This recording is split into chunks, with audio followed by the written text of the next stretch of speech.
Skydiving is so much fun.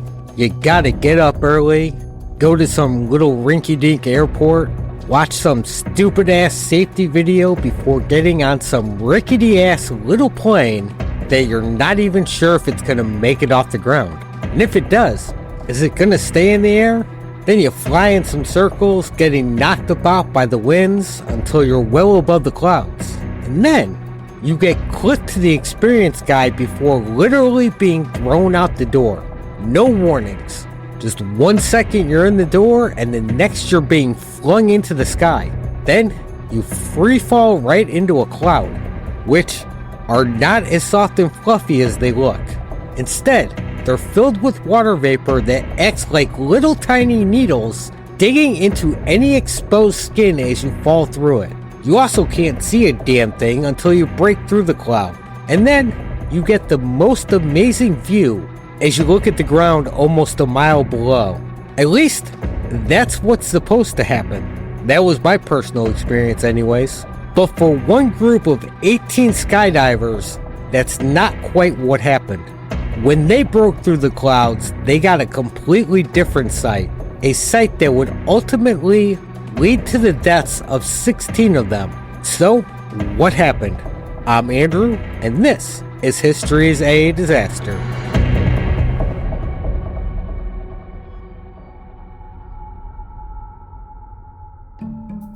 Tonight, we are taking a sky dive into the 1967 Lake Erie skydiving accident.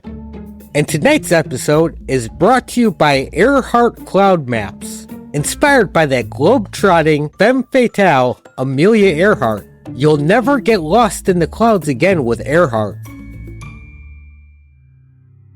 Now, nearly 30 skydivers showed up to Ortner Airport in Wakeman, Ohio on the morning of August 27, 1967. They had come at the invitation of Bob Carnes. After a performance at an air show, he wanted to show some appreciation to the skydiving community, which was still very much in its infancy.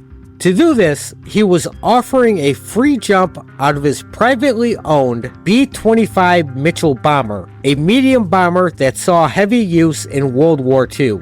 A free jump out of a World War II bomber, what skydiver can resist that?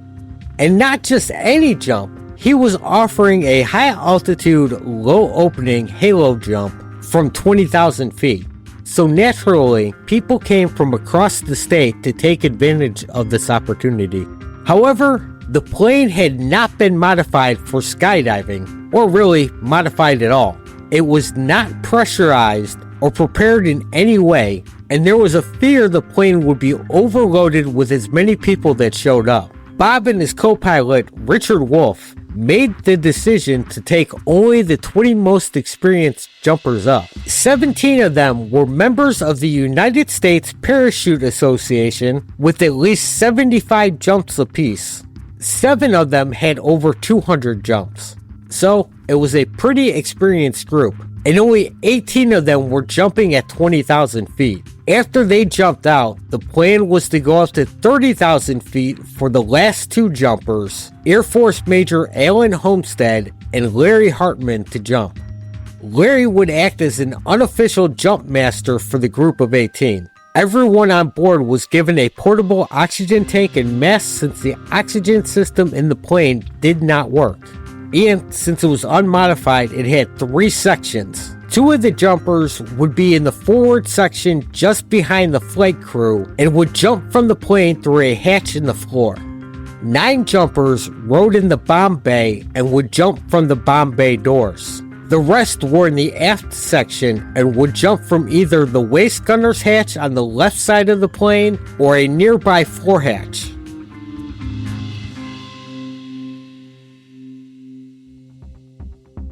These areas had hastily installed narrow benches for seating, and they would have very limited views out of the windows. Once they were in the air, they would not be able to see exactly what they were jumping into when they went out into the sky. One of the jumpers who didn't go on the flight decided to hitch a ride with Ted Murphy. Ted was going to fly up to 12,000 feet in his Cessna 180 Skywagon to take pictures of the skydivers as they descended. After some initial delays and concerns over the thick cloud cover, Carnes took off from Ortner Airfield around 3 p.m., Murphy following shortly behind him in his Cessna. Carnes took a circular route as he ascended to 20,000 feet. This plane, not designed to fly at these altitudes, was slow in the climb, and it would take them nearly an hour to reach the right altitude. And with the thick cloud cover, ground visibility was zero. And since this was the 60s, they didn't have GPS or any fancy shit like that. So they had to rely on the Cleveland Air Traffic Control Center to tell him where exactly he was. Unknown to anyone at the time, during Carnes' ascent, there was a shift change. So when he called in to check his location, he got Engel Smith. Smith had just come on duty and obviously had no idea what was going on. When asked for a location update, he mistook the Cessna's position for the B-25 and gave Carnes his location as if he was in the Cessna, which put him about 6 miles from the jump zone. Okay, so I don't know that much about radar technology, especially way back in the 60s. But how the fuck do you mistake a B-25 for a Cessna?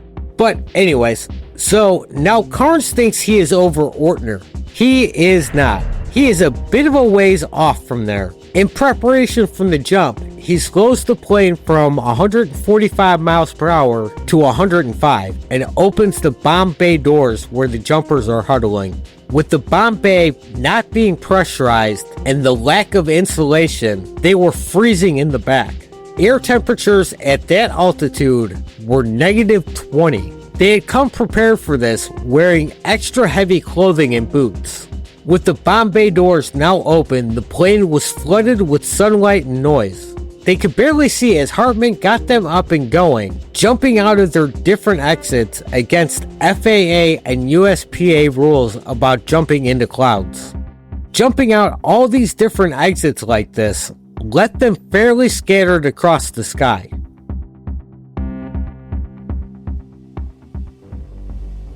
Although 2 of them would be able to link up, their plan to practice some freefall maneuvers before hitting the clouds was shot to shit. At 20,000 feet, they had a 14,000 foot freefall before they hit the thick cloud cover. The plan was on breaking cloud cover at 4,000 feet, and they would wait until 3,000 feet above the airfield before they deployed their chutes. As they dropped through the clouds and broke through, it was not the sight of the airfield that greeted them. It was water. They had dropped through the clouds right over Lake Erie, nearly 4 miles from shore and 12 miles from their intended drop zone. They had roughly 3 minutes before they hit the water. They had to act fast. They had to start getting rid of all that heavy clothing they had on, along with boots and helmets and anything else that wouldn't float or that could possibly help drag them under when they hit the water. At least one jumper deployed his chute early in the hopes of being able to drift closer to shore. Witnesses nearby on the beach saw the parachutes open and watched as the jumpers hit the water one after another in a straight line. They thought it was a stunt and a boat was going to pick them up. As they plunged into the 40-degree water, they tried to use reserve chutes and helmets as flotation devices, but this didn't quite work out. One of the jumpers had worn an actual flotation device, but it failed to deploy after hitting the water. Paul Potter, an off-duty Coast Guard lieutenant at the beach near Lorain, Ohio, saw the chutes deploy and ran for a telephone before the first divers hit the water. Potter notified Coast Guard Station Lorain and then worked with civilian boaters to coordinate a rescue. Rescue efforts began within minutes. 30 boats joined in the search for the jumpers, but efforts were hampered by the cold and rough winds, and the waves were reaching 5 foot high in places. Up above, unaware of the tragedy unfolding below them, Carnes was putting a request to ascend to 30,000 so the other 2 jumpers could go. His request was denied, but he went anyways. Who was going to stop him? During the flight, Carnes was able to see through a break in the cloud cover and see water below, which led him to making the remark to Wolf that he hoped he didn't drop them over the lake. Alan Homestead and Larry Hartman would eventually jump over their intended drop zone, and they would land successfully. Carnes would land the B-25 20 minutes after the first jumpers left the airplane. Jumpers Robert Coy and Bernard Johnson managed to cut away their chutes and equipment before hitting the water and being rescued. Dean Phillips and Richard Rolfe, two brothers out fishing, managed to pull them out of the water and save them.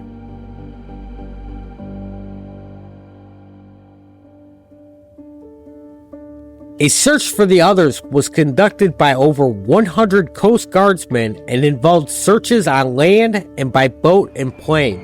The Army got involved to help out, adding in 3 more helicopters and another airplane to scan the water. Initially, all they found was the gear that had been cut away in the drop. As the days dragged on, hope of finding more survivors dipped as they pulled body after body out of Lake Erie's chilly water. It would take until September 4th before the last body was pulled out. Initially, some government officials made the comment that jumpers had been blown 20 miles from their target by a strong crosswind. And that just sounds fucking ridiculous. 20 miles? Really? In the immediate aftermath, one survivor reported that the plane was in the wrong place, and the pilots of both the B-25 and the Cessna said that they had been given the wrong information by air traffic control. On September 2nd, the NTSB began their investigation. Norman Heaton, the head of the United States Parachute Association, testified that the jumpers could not have drifted more than 16,000 feet, which meant that the bomber was at least a mile offshore at the time of the jump. Shithead Smith maintained that the bomber was 6 miles inland. The NTSB went on to conduct 3 studies. The first concluded that the jumpers could not have drifted more than 2 miles, putting the bomber 3 to 4 miles offshore and 11 miles from Ortner. The second reconstructed the flight path and reached a similar conclusion as to the plane's location. The third considered the locations of both planes relative to the locations they were given by air traffic control, concluding that Smith mistook the Cessna for the B-25. The report went on to fault Carnes for executing a jump when he could not see the ground, and the air traffic controller for giving the wrong position for the plane. It also said that the skydivers themselves, given all their experience, were not without fault for jumping under dangerous conditions. The NTSB also found that while Carnes was certified as a pilot, he was not rated to fly a B-25 and the plane was not certified to carry passengers. After the accident, Senator Mike Mulroney from Oklahoma, the chairman of the Commerce Subcommittee on Aviation, proposed a new law regulating skydiving by the FAA. The NTSB's chair, Joseph O'Connell, presented the board's finding on September 25th at a hearing of the subcommittee regarding the proposed changes. David Thomas, the administrator of the FAA, testified that jumping through clouds was already outright prohibited, but officials spoke in opposition to increased regulations, saying that the current system was adequate. The bill would end up failing and would not become law, although other new rules from the Parachute Club of America would come out of this, like prohibiting any jumps within 50 miles of any body of water unless they had the proper survival gear. Robert Carnes would also lose his pilot's license indefinitely. Both survivors and the families of the victims would go on to successfully sue the United States for wrongful death over the air traffic controller's error. The United States was found liable due to Smith's negligence. They also determined there was no negligence on the jumper's part due to the regulations for skydiving were designed to protect anyone they might hit, not the skydiver themselves. Skydivers would later return to Lake Erie in 1968 and 1969 in honor of the victims. During these memorial jumps, they tossed the wreath from the plane before parachuting into the lake, this time with all the proper gear. The B-25 was eventually sold off in 1970 to a flying club in Massachusetts. Roger Lopez, a ferry pilot, was sent out to Ohio to fly the plane back to Massachusetts and its new owners. However, when he reached the airport in Orange, Massachusetts, something went wrong and the plane crashed into the ground. Lopez was killed and the plane was completely destroyed in the crash. The NTSB later determined the cause to be pilot error and that the plane was beyond Lopez's experience or abilities. Or maybe, just maybe, the damn thing was cursed. While skydiving seems terrifying for most, today is relatively safe. According to the United States Parachute Association, there was 9 deaths in 2024 with over 3.8 million jumps made. The death rates have been on a steady decline since the 1970s, while there has been a significant increase in the number of jumps. The most common injuries sustained while skydiving is ankle injuries from bad landings, and only 12% of USPA members report a jump requiring the use of the reserve parachute. So with that said, the ride up is absolutely terrifying and probably, most likely, less safe than the actual jump. But once you're off the plane and in free fall, it's all worth it. That view is absolutely amazing, and I would definitely do it again. And probably still be terrified on the way up, but whatever. And that was the 1967 Lake Erie skydiving accident. Thanks for listening, and if you liked the show, please consider leaving a rating or review on your app of choice. And you can reach out to the show at historysadisaster@gmail.com with questions, comments, or suggestions, as well as following the show on social media like Facebook or Instagram and a few others, TikTok, and YouTube, or whatever, Blue Sky, something like that.